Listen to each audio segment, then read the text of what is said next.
Hello, everyone. Today we will be demonstrating how to utilize variables on Kite. So, what are variables? Essentially, they serve to provide dynamic content within the free gift widget. Let's take, for example, this demo free gift with a purchase discount that we have set up. The rule here specifies that if a customer spends a certain amount, in this case, 100 rupees, they will be rewarded with a free gift. Now, let's put the other details aside for a moment and focus on editing and styling the widget. Here you'll need to input the title and subtitle. For this example, let's use the free gift product title, gift card.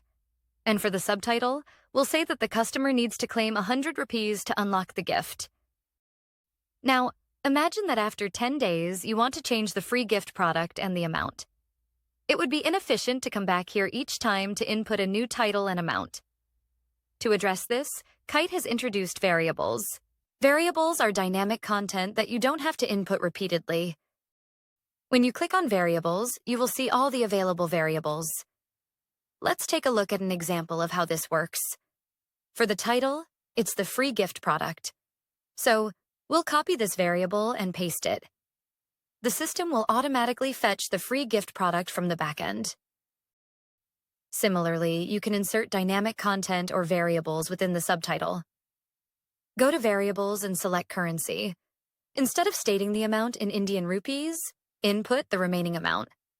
This is just one example of how you can use this. There are many other variables that you can utilize.